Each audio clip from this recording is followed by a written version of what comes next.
Ang ating pong topic for this month is all about commitment, di po ba? So, pag naririnig po natin ang word na commitment, ano kaagad yung pumapasok sa isip po natin? Effort, time, ano pa po? Resources, ano pa po? All out, ayan. So, pag sinabi po naman natin commitment sa Tagalog, para mas madali po nating maunawaan, commitment, nakakommit na ako kasi sa kanya. Kasunduan, ano pa? Po? Promise or pangako. It's true. Commitment is pangako. Pag naririnig po natin ang word na commitment, ano naman madalas ang ating naririnig pag commitment na pinag-uusapan? More time. Ano kuya? Ano ba yung burden? Later. Ayan. Commitment. Ito madalas nating naririnig sa isang single. Bakit ayaw niya ng commitment? Kasi? Responsibility. Ayan, responsibility daw. Mga pangako ang mga pinag-uusapan. At madalas sabi ng isang single pa rin, ayaw ko pang mag-asawa kasi ayaw ko ng responsibilidad, ayaw ko rin ng commitment. Di ba? Madalas nating naririnig yung mga words na yan sa mga singles. Ngayon ang tanong, kumusta naman po ang commitment po natin sa trabaho? Amen. So, ano yung commitment? Amen. Ayan. Ha? Yung trabaho, kumusta ang commitment sa inyo? Pinapasahod ba? Amen. So, malakas ang amen ng mga sumasahod. Kaya, thank you Lord sa mga sumasahod. At, sabi nga, when it comes to trabaho, pag nag-pray tayo, sabi specific, Lord, trabaho na may sahod. Amen? Be specific. Ay, naghingi ka ng trabaho. Trabaho lang binigay sa'yo. Okay, may dagdag pa daw po yun. O, listen. May trabaho na on time ang sahod. Ayan, be specific sa prayer natin. May sahod on time. Kasi mamaya, papasahurin ka after 6 months na. O, di ba? Okay lang sana kung wala tayong mga pamilya na sinusuportahan sa Pilipinas. So, dapat be specific to our prayer. Lord, salamat sa trabaho na may sahod on time. Ayan, may dagdag on time. So, yun po, when it comes to commitment natin sa trabaho. Ngayon naman, kumusta naman po ang ating commitment sa ating mga pamilya? Amen. So, malakas ang amen. So, kumusta ang commitment sa parents po natin? Praise God. Hindi lang sapat ang communication sa ating mga pamilya, sa ating nanay at tatay, kailangan din nila ng GCash padala. Amen? Diba? Kailangan din nila, lalong kailangan nila ang GCash padala or STC padala or bangko padala. Di po ba? Ayan, dapat Shopee. Shopee at saka kung ano-ano pa. So ngayon, kumusta naman po ang commitment po natin sa ating asawa? Hindi mga asawa kasi baka mamaya ma-misinterpret. Asawa. Ayan, ang lakas ng amen ni Kuya Mon. So, ayan, yung mga commitment po natin sa ating asawa. Amen po. Then, hiramin ko po muna yung sinasabi nilang naging viral first week. Ano po ba yung first week na naging viral sa social media when it comes to artista? Ayan, tama si Kuya Ervin. Patay na daw si Jacqueline Jose. Ayan, totoo naman yun. Yun yung naging viral last week, di ba? So sabi ni Jacqueline Jose na tumatak sa buong mundo yata is, sabi niya, life is too short. Life is too short. Kaya, pag sinabi nating life is too short, when it comes to our commitment to our Lord Jesus Christ or accepting Jesus Christ as our Lord and Savior, wag nang ipagpabukas pa. Dapat, now na. Amen? So, do we accept Jesus Christ as our Lord and Savior na?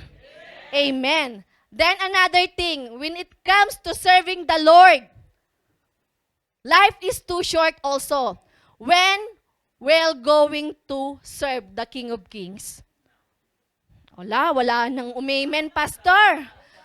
Later. So sabi nga natin, ang paglilingkod sa ating Panginoon dapat hindi rin bukas, kundi ngayon na. Life is too short. Kaya dapat, pag naglingkod po tayo sa Panginoon, tiyakin po natin na dapat nawa ngayon na. Kasi ang buhay natin is maiksi lang. May binigay ang Panginoon sa atin na kanya-kanyang gift. Kaya discover, pray for your gift na kung saan doon natin magagamit ang gift na ipinagkaloob sa atin. Amen po ba? Amen. So yan po yung ating mga commitment sa ating trabaho, sa ating pamilya, at sa ating Panginoong Diyos na buhay. So, naririnig ko po, sabi, when it comes to service, ang laging natatandaan ng mga umaatin ay yung joke ng mga pastor or preacher. So, ibahin po natin ngayon. Ayan. Walang joke. Ayan. So,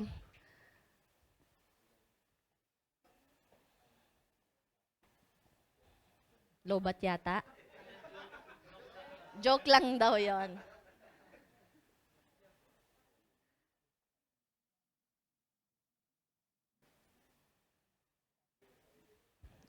Ayan.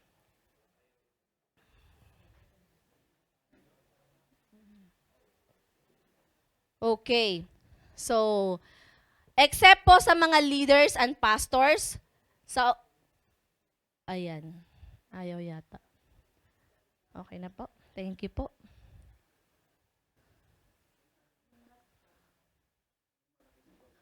Ayan. Praise God po. Sige nga po, para may interaction po tayo, basa po tayo. Lesson from His life. Number 1, the good news is that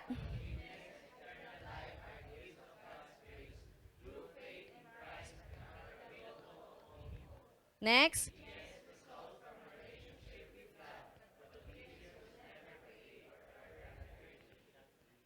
Sa tingin nyo, sino kaya ito ang tinutukoy dito? Aside from pastors and leaders, sa mga umaattend ng Bible study. Oh, but before that, tanong ko po sa inyo, sino sa tingin nyo ang mga napakabihira ang commitment sa Lord pagdating sa kanyang salita? Commitment po. Yung todo ang commitment nila sa Lord. Disciples. Sino pa po? Maliban sa disciples.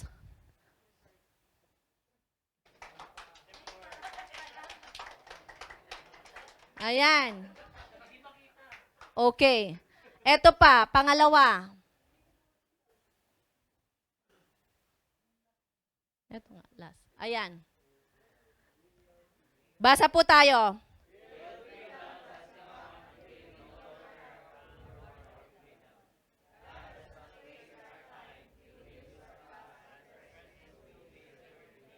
Totoo po ba to? Ginagamit ng Lord ang ating past and present so we may serve Him our future. Kaninong kalakasan kaya ito? Or kaninong life na lesson or lesson na buhay ng isang taong ito? May idea na po ba? Wala pa rin. Next. Ayan. Strength and accomplishment. Basa po tayo. Ayan. Sorry. Okay. Basa po tayo. 1, 2, 3, go.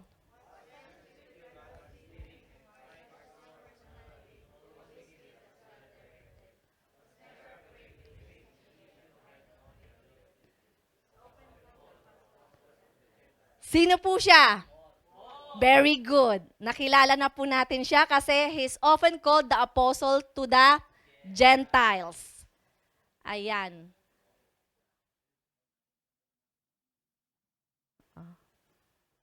Okay. Pwedeng ganito na lang. Patalastas mo po muna tayo. Ayan. Okay. Sabi dyan, was never afraid to face an issue head-on and deal with it. Sino na po ang nakabasa or narinig ang life ni Paul?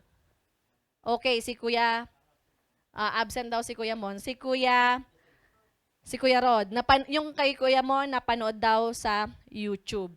So, yan po si Apostle Paul. So, yun po yung mga lesson na matututunan po natin sa kanyang buhay. At yan po ang kanyang mga strength and accomplishment na kung saan siya po ay hindi po siya takot na harapin kung ano ang mga bagay-bagay na kanyang kakaharapin sa kanyang paglilingkod po sa atin pong Panginoon. So, dako po tayo sa strength and accomplishment. At meron pa po siyang ibang accomplishment dyan. Ayan, sabi po dyan, transformed by God from persecutor of Christian to a preacher of Christ. Kung dati sa atin, lasinggero, andoon yung sugarol, si Paul, dati siyang persecutor, ngayon siya po ay preacher ng atin pong Panginoon. Sabi rin po dyan, preach for Christ throughout the Roman Empire on 3 missionary journey. So, ang daming journey or mission na ginawa ni Apostle Paul. And the other thing is, sabi po dyan, wrote letters to various churches which became part of the New Testament. So, marami rin po siyang mga binigyan ng mensahe or sulat sa New Testament. At syempre, kung may strength and accomplishment siya, meron din po siyang tinatawag na, ayan, sa weakness and mistakes muna. Witness and approve of Stephen's stoning. Kilala po ba po natin si Stephen, na kung saan siya yung in-stone to death, set out to destroy Christianity by persecuting Christian. So, sabi ko nga kanina, kung si Paul ay naging persecutors ng mga Christians, in the latter part, siya po ay naging preacher ng ating pong Panginoong Jesus. Amen po ba doon? Amen. So, siya po, nung una ang kanyang pangalan ay Saul. Born in Tarsus, in Cilicia, now in Turkey. Siya po ay namatay sa Rome, Italy, at set out to destroy Christianity by persecuting Christian. So, yun po yung madalas na natatandaan po natin kay Paul, no? Siya ay naging persecutor ng mga Christian. Hindi lang persecutor, andoon din na siya talaga ay mamamatay o may mamatay na mga Kristiyano nung kanyang kapanahunan. Amen. So, yan po si Saul. At sabi nga po dyan, kung mapapansin po natin, unang nabanggit ang kanyang pangalan, sabi sa Acts 7:58, and cast him out of the city and stoned him, and the witnesses laid down their clothes at a young man's feet whose name was Saul. No, kung saan ang tinutukoy po dyan is, nung bago po mamatay si Stephen, no, kung saan siya ay stoned to death. At sabi po sa Acts 8:1, and Saul was consenting unto his death, and at a time, there was a great persecution against the church which was at Jerusalem, and they were all scattered abroad throughout the regions of Judea and Samaria except the apostle. So, yan po yung kung saan siya po ay umagri na i-stone to death si Stephen. Next po, ayan, kung mapapansin po natin, kung yung verse na yon is kanyang pagkakatawag na Saul, dito naman sa verse na ito, nung time na siya ay tinawag ng Paul.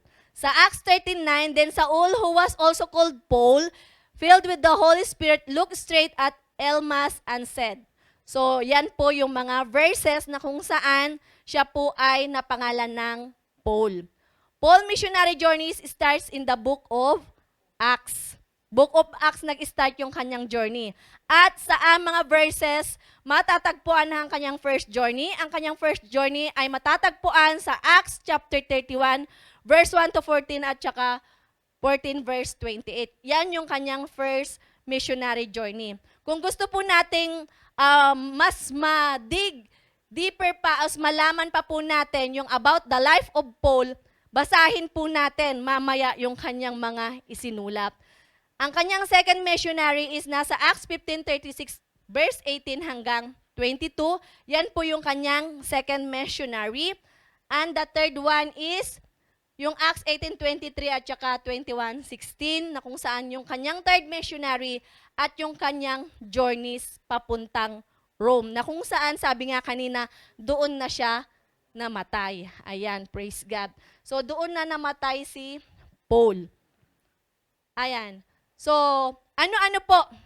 Ito po yung mga epistle or Pauline epistle or letters ni Paul. Na kung saan, ito yung mga 13. Na kung saan, ito po ay matatagpuan sa Old Testament or New Testament? New Testament. Basahin po natin. Ang una ay Romans, 1st and 2nd Corinthians, Galatians, Ephesians,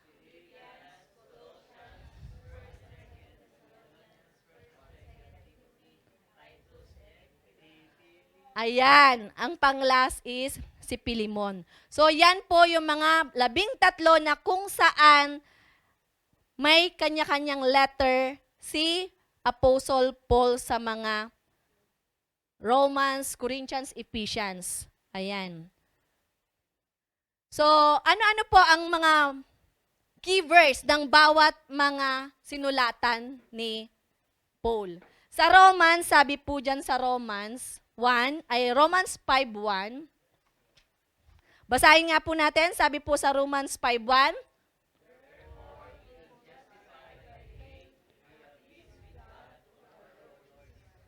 Sino po at kanino nanggagaling ang tunay na kapayapaan sa ating buhay? Sa atin pong Panginoong Jesus.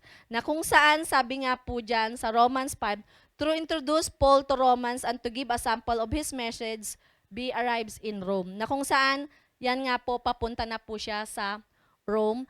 At sabi nga, our Jesus is our peace. He is our shalom. Na kung saan, ang peace sa mundo at ang peace na nanggagaling sa Panginoon ay iba. Mas panatag or andon yung kapayapaan po natin pag si Jesus ay ating Panginoong Diyos at tagapagligtas. So, yan po yung mga key verse sa Romans. Next po, ano naman ang key verse sa Corinthians? Sabi po dyan, now I beseech you. Basa po tayo para hindi po tayo antukin. 1, 2, 3, go!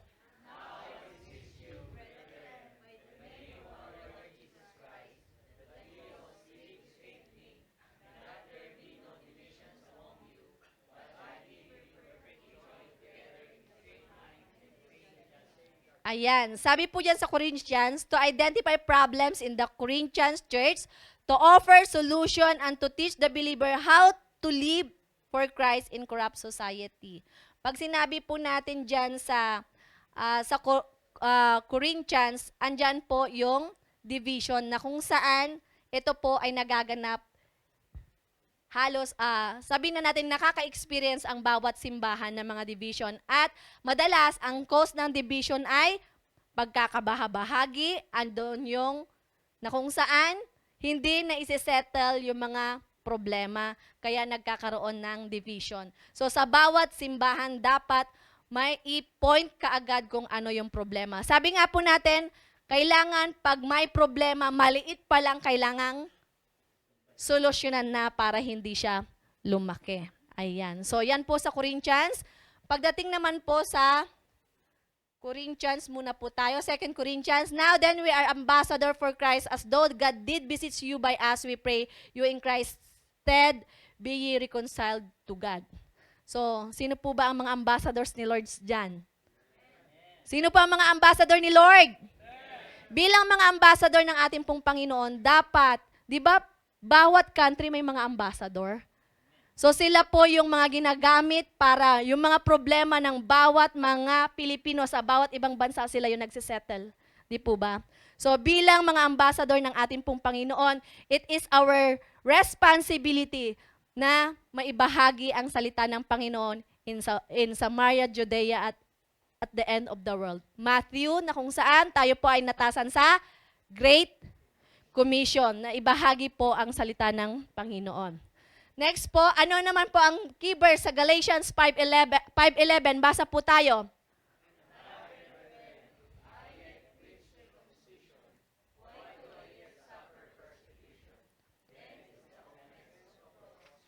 Okay, noon pa po sa Old Testament or nung kauna-unahan pa, ang persecution is nangyayari na sa bawat Kristiyano. At until now, nararanasan pa rin po natin. Amen po ba? Sino po ang number one persecutor natin? Family. Na kung saan ang pamilya po natin, ang ating pong mga persecutor. Kaya ang dapat po natin gawin, be specific. Sabi nga po natin, kung tayo po ay nakikilala sa ating pong Panginoon, ang number one na ipagpapanalangin po natin ay sila po ay maging Kristiyano din, tunay na Kristiyano para nang sa ganon, tayo po ay sama-samang magbabahagi ng salita ng ating pong Panginoon. Amen po ba doon?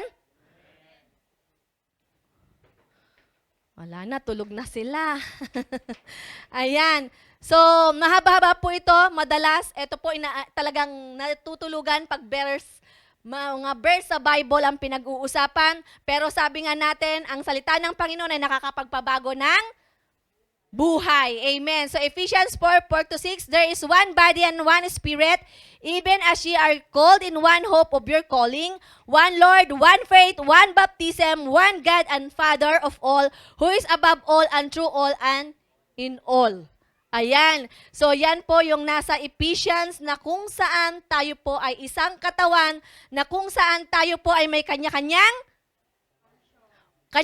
function. Hindi makakapag-function ang isang katawan kung ang isang katawan ay puro mata. Di po ba? Di po ba? Amen. Kaya lahat po tayo ay may kanya-kanyang function sa isang bahay-sambahan. Kung ikaw ay mata, maging mata ka. Kung ikaw ay paa, maging paa ka. Gamitin po natin ang ating mga gift na ibinigay ng Lord para po magamit po natin sa ikauunlad at ikalalawak ng ating pong iglesia. Amen po ba doon? Amen. Another thing is sa Philippians. Basahin nga po natin. Okay, tayo po ay magalak na kung saan yung kagalakan sa ating paglilingkod, hindi po ito burden. Amen po ba? Nababurden na po ba tayo sa ating paglilingkod? No, amen. So, dapat rejoice always. And I say, rejoice. Na kung saan dito si Paul, kahit nandoon po siya sa kulungan, andon na hindi po niya inalintana na siya ay nasa kulungan, kundi andoon pa rin na nagbabahagi po siya ng salita ng atin pong Panginoon. Ayan. So, pag ang ating kapatid ay nakikita po nating nananamlay o nalulungkot o napapagod, let's sit to him or her, rejoice in the Lord always. And again, I see rejoice. So next, sa Colossians. Sabi po sa Colossians, basa po tayo, 2:9-10.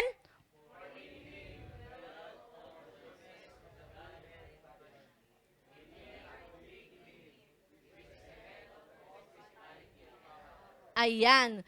So sabi nga, when we have Christ in our life, we have everything we need. Jesus is enough for us. So yan po dapat. Kaya kung wala si Lord sa buhay mo, kung nagkukulang ka sa ngayon, o kung ano yung mga nararanasan mo ngayon, tanungin mo sarili mo, Lord, nasa puso pa ba kita? So yun po, kung ang Panginoon ay nasa sa atin, ang lahat ay smooth lang. Even we are facing a great tribulation, o kahit na anong problema, makita po natin sa isang tunay na tumanggap, hindi natin makikita sa kanila na sila ay andoon na may pinagdadaanan. Or sabihin na natin, may compare po natin yung dating ikaw at ngayon. When it comes to solving the problems, are you transformed? Are you transformed? Amen. Andun na yung kapanatagan natin kahit may problema. Amen? Next po tayo, sabi po dyan sa Thessalonians, for if we, sige basa po tayo.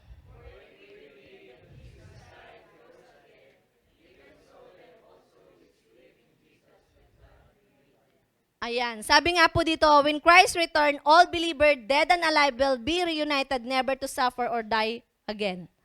So di po ba, yun naman po talaga yung inaantay natin eh. Natatakot yung iba na mamatay. Pero, pag hindi ka mamatay, hindi mo makikita si Lord. So sa mga unbeliever, takot silang mamatay. Pero sa ating mga believer, are you afraid to die? Hala, hindi pa sila ready. Hindi ko naman sasabihin, are you ready to die? Kasi nga, sabi ko nga, hindi natin makikita si Lord hanggat hindi tayo namamatay. Sabi nga ni Paul, na kung saan ito madalas ang nakikita ko sa kabaong, ano sabi doon? Rest in peace. Ano pa? Yung verse. To live is for Christ, to die is, totoo po ba yon? O isang kagalakan. O parang sa business, yun yung tubo mo na. Pag namatay ka, makikita mo na si Lord. Pero are we ready na nga ba? Yung iba ready na, pero yung iba hindi pa. Ayan. So, ayan. Sa mauna ka na.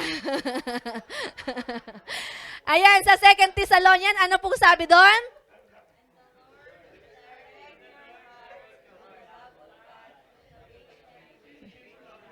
Waiting for Christ. Sabi po dito, Paul requests for prayer, regardless of our age, God can use us even we are young or old. Na kung saan, wag po nating antayin pa na maubos yung ngipin, pumuti na ang buhok bago po tayo maglingkod sa Lord. Amen po ba doon? O amen. So, wag na po nating antayin. Or kaya, bago po natin tayo or lumapit sa Panginoon, wag na po natin antayin pa na kalabitin tayo ng ating pong Panginoon. At ang mas matindi pa nito, wag na po nating antayin na lumapit pa sa Panginoon kung tayo ay kanyang dinisiplina na at pinalo. Amen? Amen. Kaya, join na kayo here. Ayan, di ba? Praise the Lord. Join na. So, sa 1 Timothy, malapit na po tayong matapos. So, sabi po dyan, 1 Timothy 4:12, basa po tayo.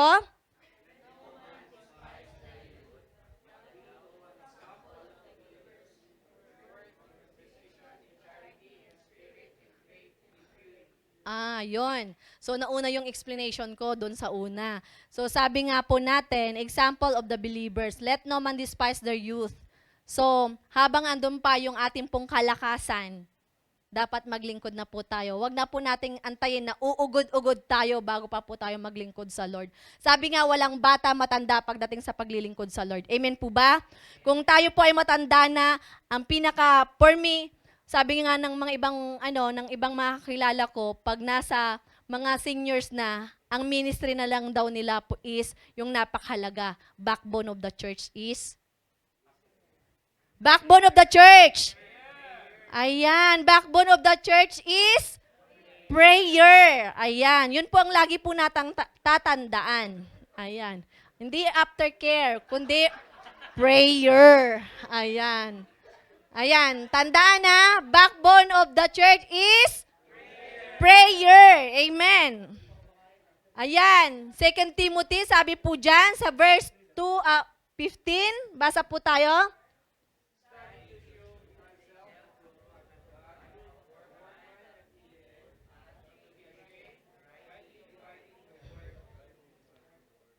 Ayan. So, when it comes to 2 Timothy 2:15, sabi nga, consistent and diligent study of God's Word is vital. We should build our lives on His Word and build His Word into our life. Vice versa yan. Kailangan sa buhay po natin, sabi nga, ang salita ng Panginoon, dapat yun ay ating dinili-dili every day. Sabi nga ni Kuya Mon kanina, Joshua 1:8-9. Kung gusto mong maging successful ang iyong buhay, dapat kaakibat ng iyong buhay ang sinasabi ni Joshua. Amen po? Amen. So,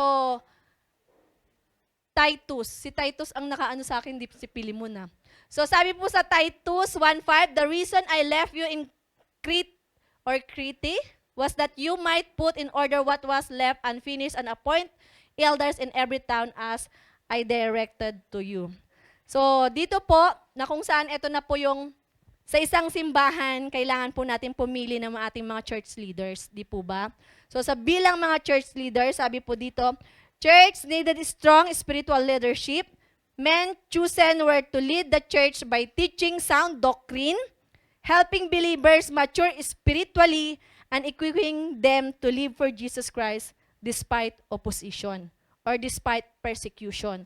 Dapat ang ating mga, hindi lamang po ang mga church leader, kundi maging tayo pong lahat. Amen po ba doon? Amen. So may natutunan po ba tayo? Amen. So yan po yung mga key verse ni Paul sa bawat mga letters na kanyang sinulat. So sabi po dito sa Romans, Paul wrote Romans as an organized and carefully presented of his faith. Dito po sa Romans, basahin po natin para mas lalo po tayong ma-inspire sa buhay ni Paul sa Romans. Na kung saan sa Romans, sabi po dyan, what to believe. So sinabi po ni Paul begins his message to the Romans by vividly portraying the sinfulness of all people, explaining how forgiveness is available through faith in Christ and showing what believers experience in life through their faith. We learn of the centrality of faith to becoming a Christian and living the Christian life. Apart from faith to our great God, we have no hope in life.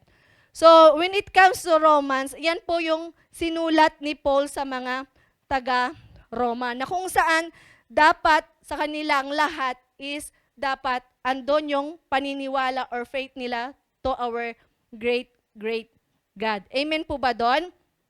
So sabi po dito, all people are sinful, na kung saan, dyan sa what to believe, nakapaloob po dyan ang mga bagay-bagay na tinakal po ni Paul. When it comes to sinfulness of humanity, forgiveness of sin through Christ, freedom from sin's grasp, Israel past, present, and future. So hindi ko na po talaga inisa-isa pa dyan kasi mas inuna ko po yung mga key verse na kung saan sa buhay ni Paul, yun po yung mga matututunan po natin with it comes to commitment ni Paul sa bawat mga churches na kanyang sinulatan.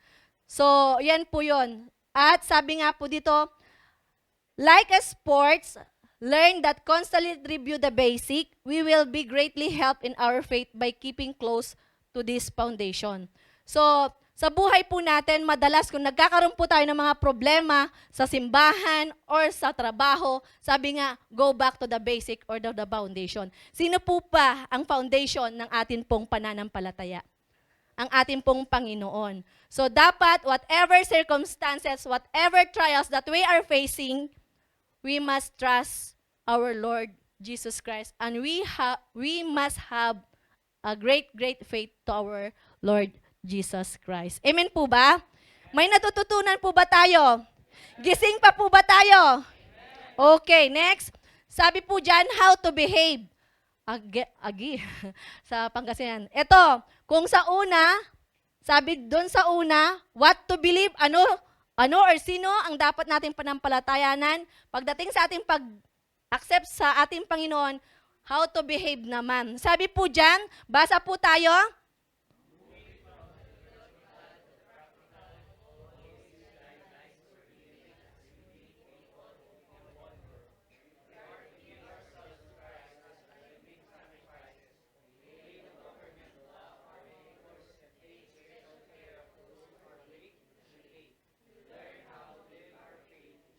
Okay, kumusta po ang ating faith sa ating Panginoon?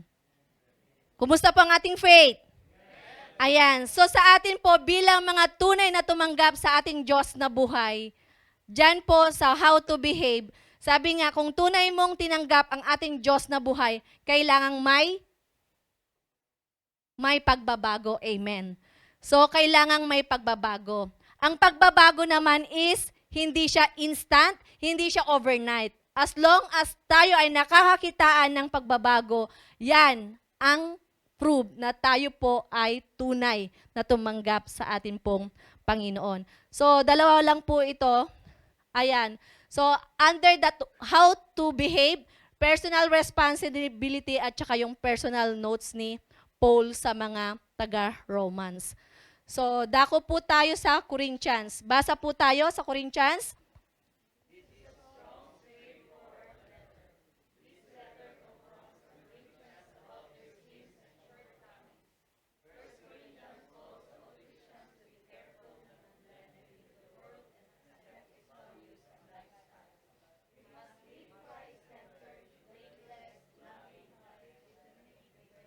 Ayan, bilang mga tumanggap po sa ating Panginoon, makikita po natin ang kaibahan po natin sa mga hindi pa tumanggap. So sabi po dyan, kailangan mamuhay po tayo na kung saan makikita po yung difference natin sa mga nasa mundo. So yan po yung sa Corinthians na kung saan, ayan po ang letter ni Paul sa mga taga-Corinthians, na kung saan, diyan tinakal din ni Paul at address church problems. Ayan, basa po ulit tayo.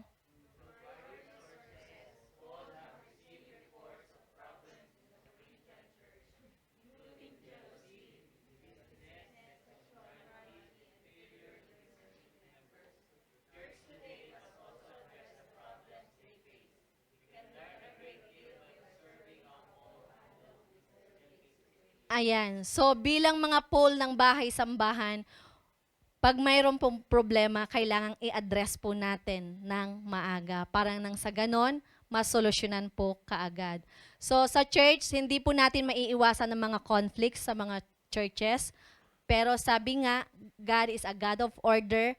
Pag may mga problema sa bahay-sambahan, ang gawin natin kaagad, let's come to our Lord Jesus Christ, pray and give us the wisdom kung paano po susolusyonan ang bawat problema sa bawat ating bahay-sambahan. Amen po ba?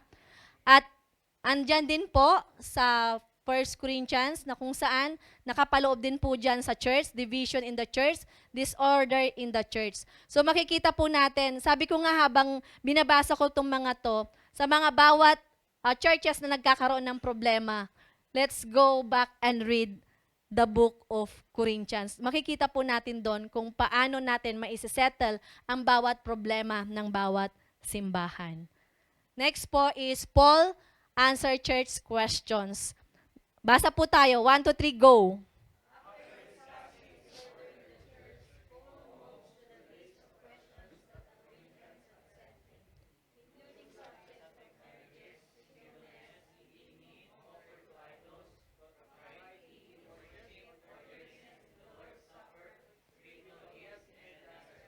Ayan. So, dyan po natin makikita na may mga katanungan po ang mga taga-Corinth when it comes to marriages. Alam naman po natin na when it comes to marriages, God hates, amen, God hates divorce. At natakal din po ni Paul pagdating po sa marriages. Singleness, ang singleness naman dyan is sabi nga, when it comes to singleness, kung hindi po natin mapigilan yung sarili natin or makapag-commit tayo ng kasalanan, mas maganda na mag-asawa na lang tayo kesa single ka na nakakagawa ka ng kasalanan. Amen po ba doon? Amen. Kung hindi po natin kaya maging single at nagkakasala tayo, mag-asawa na lang po tayo. Mga dalagat binata dyan. Okay. Eating meat offered to idols. Ito naman, hindi ko makakalimutan sa ating mga Bible study.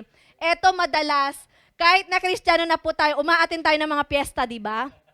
Amen. So mind, brothers and sisters, when it comes to piyesta, yung nakagawian na talaga, kaya sila naghahanda is dahil ito ay nakagawian at the same time, yun yung handaan. Pero sabi nga, kung tayo yung nagkukos na para matisod or magkasala yung mga kapatid natin, when it comes to mga handaan, wag na lang tayong kakain. Or wag na lang tayong makikijoin. Better better na take out na lang. Ganon din yun. Better na Sharon talaga kayo. Walang nakakakita. Hello! God is omnipresent. Amen. Walang matitisod kasi walang nakakita. Pero may isang nakakakita. Lagi po nating tandaan, gaano man natin itago ang mga kasalanan, may isang nakakakita at nakatunghay sa atin. Amen po ba? Amen. When it comes to worship naman, sabi nga po natin, we will worship wholeheartedly sa ating Panginoon, hindi half-hearted. Amen? Amen. At when it comes to orderliness in the Lord's Supper, when it comes to the Lord's Supper, laging sinasabi dito, bago natin i-partake ang mga elements, kailangan muna nating humingi ng kapatawaran. So when it comes to spiritual gift, sabi nga po, when it comes to our spiritual gift, ayan, dapat kung ikaw ay na mag-prophesy ka. Pag may gift ka ng pagtuturo, magturo ka. Pag may gift ka ng giving, magbigay ka. Lahat po tayo, binigyan po tayo ng gift. Amen po ba? Amen. So, yung mga gift na yan, hindi po dapat itago. Kailangan po nating gamitin. Kasi pag ang gift na yan, hindi mo ginagamit, gusto nyo bang bawiin sa inyo? No. So, when it comes to resurrection of our Lord Jesus Christ, do we believe that Jesus Christ ascended into heaven on the third day? Amen. So, yan po yung mga bagay or mga katanungang sinagot po ni Paul sa mga taga-Korinto. Amen. So, marami po tayong matutunan sa book ni Paul. Kaya basahin po natin. So, yung 13 na yan, habang ginagawa ko ito kagabi, nakakabisado ko na, sige, balik. So, yan po yung mga messages ni Paul sa mga 13 na sinulat sa New Testament. Ayan. So, under din po dyan, instruction on marriage, instruction on freedom, instruction on public worship, at instruction of resurrection, na kung saan yan na po yung akin pong natalakay. So, kung gusto po natin, sa mga nagbabalak na mag-divorce, uulitin ko po, God hates divorce. Amen po? Wala po sa simbahan ng Bahay ni Manuel na nag-i-encourage ng divorce kasi alam po natin, God hates divorce. Amen po ba?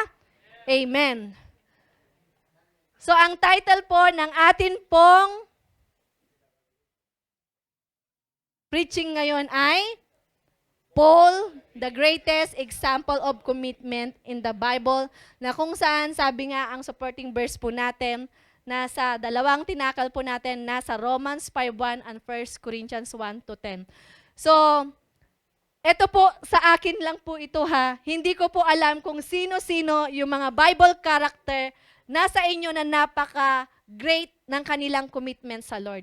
Ito, para po sa akin, nung gagawa po ako ng preaching na to, hindi ko alam kung saan ako mag-uumpisa. Sabi ko nga, mas natatandaan ng mga tao kung ang ating pong ipipreach is when it comes to story. Or that is the story of Paul sa buhay po natin. At sa mga hindi pa po nakakakilala kay Paul, basahin po natin yung kanyang Pauline epistles o kaya sulat niya po sa mga 13 na mga books sa atin pong banal na kasulatan. Marami po tayo, ang encourage po kayong lahat na maganda pong basahin ang mga isinulat ni Paul sa bawat simbahan. Na kung saan sa ngayon, marami pong mga churches na nakaka-experience ng mga problema sa bahay-sambahan, kung paano po tayo mag-behave sa atin pong bahay panambahan, kung paano po tayo maglingkod. Ayan po yung buhay ni Paul na kung saan para po sa akin, he is the greatest example of commitment sa banal na kasulatan. At sabi nga po, kung mapapansin po natin sa bawat mga ginamit ng Lord, siya yung pinakamarami. For me, pinakamaraming contribution when it comes to the preaching of the Lord, of the word of the Lord Jesus Christ. So, sa conclusion po natin, basa po tayo.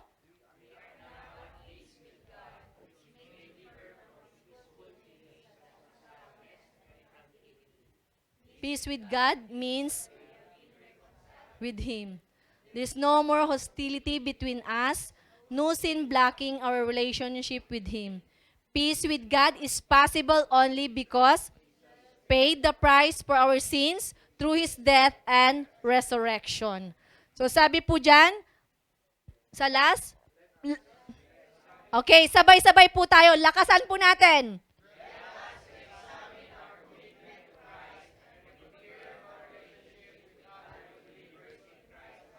Amen. So nawa, sa oras na po ito, let re-examine our commitment to our Lord Jesus Christ. Kumusta na po ba yung commitment po natin sa Panginoon? Doon po sa ating mga naringgan noong Friday na mga saloobin ng ating mga kapatiran. examine po natin yung commitment po natin sa ating Diyos na buhay. At sabi nga po sa final po natin na word ng Lord, let us love the Lord with all our heart, with all our soul, and with all our strength. At sabi nga po dyan, relationship with other believers in Christ, love your neighbor as you love yourself. So sabi nga po, when it comes sa commitment po natin sa ating Panginoon, number 1 po dyan is dapat makitaan po sa atin yung pagmamahal ng Lord sa atin. At alam ko po na pag ang love ng Panginoon ay patuloy na nararamdaman po natin, yung love po natin para sa ating Panginoon at sa bawat kapatiran po natin, alam ko po, pagdating sa paglilingkod po natin, hindi po tayo mapapagod. At imitate the life of Paul. Amen po ba doon? Amen. So, tayo pong lahat ay tumayo. Nak Eugene, maari bang, to God all the glory po, maari bang paki-flash yung chorus ng ating pong huling inawit na yung Tagalog? Ayan. So, sabi ko nga po, habang nakatayo ako dyan, napakasarap awitin at angkinin at maging commitment po natin sa ating Panginoon. Sabi ko, ito ang response song sa atin pong mensahe. Okay, so tinatawagan ko po ang mga instrumentalist po natin at saka music ministry na po. Hallelujah. Since tapos na po tayo sa ating pong mensahe. Kasi tapos na rin po ang ating praise and worship. Awitin po natin ito ng may marubdub na, marubdub na ibigay natin po sa atin pong Panginoon.